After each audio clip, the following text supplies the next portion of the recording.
মমিন ভাইকে কালোজাম তৈরি করতে দেখে দারুণ লাগছে। সে প্রথমে ছানা দিয়ে ছোট ছোট কালোজামের আকার বানাচ্ছে, একদম নিখুঁতভাবে। তাহলে মমিন ভাই যখন ছানা দিয়ে কালোজামের আকার বানাচ্ছে, সেই দৃশ্যটা আবারও একবার দেখা যাক। কত নিখুঁতভাবে সে প্রতিটি জাম তৈরি করছে, দেখে মনে হয় যেন শিল্পকর্ম। আর এদিকে এই ছোট্ট ছেলেটি চিনি পানি জ্বালিয়ে চলেছে, যাতে নিখুঁতভাবে কালোজামের ভেতরে ডুবানোর উপযুক্ত হয়। তাছাড়া আরও দেখতে পাচ্ছেন কিভাবে কালোজামটি তেলের ভেতরে নাড়াচাড়া করা হচ্ছে, যাতে কালোজামটি পুড়ে না যায়।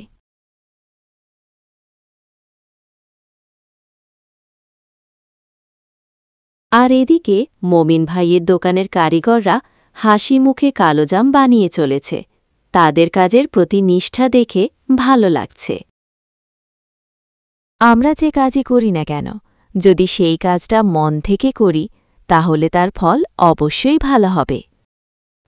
তারপর সাবধানে সে একে একে সেই কালোজামগুলোকে গরম তেলে ছাড়ছে, যাতে সেগুলো সোনালি বাদামি রঙা হয়েই ভাজা হয়।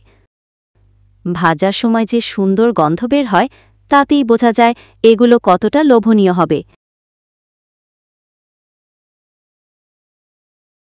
এভাবে যদি কন্টিনিউ কালোজামটি তেলের ভেতরে নাড়াচাড়া না করা হয়, তাহলে কালোজামটি একপাশে পুড়ে যাবে, আর পুড়ে গেলে পারফেক্ট কালোজাম তৈরি হবে না। আমি দেখছি মমিন ভাইয়ের সাথে তার দোকানের অন্য কর্মীরাও খুব মনোযোগ দিয়ে কাজ করছে।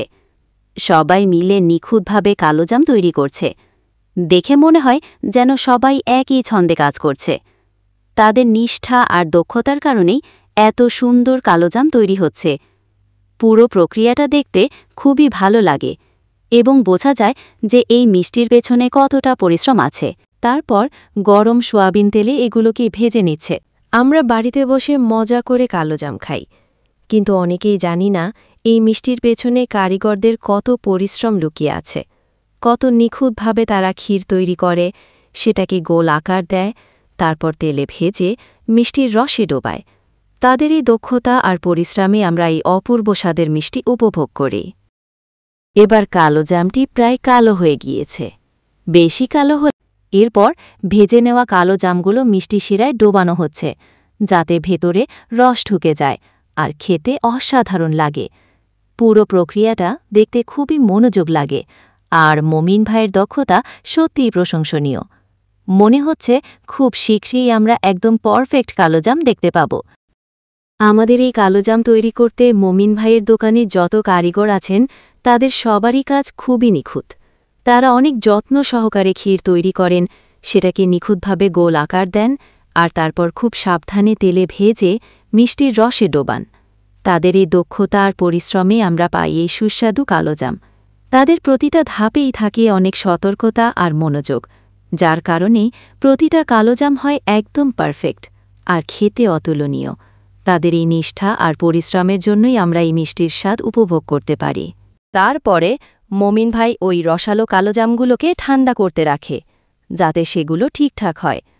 এরপর সেগুলোকে সুন্দর করে সাজিয়ে পরিবেশনের জন্য প্রস্তুত করে। দেখতে এতটাই লোভনীয় লাগে যে এখনই খেতে ইচ্ছে করে।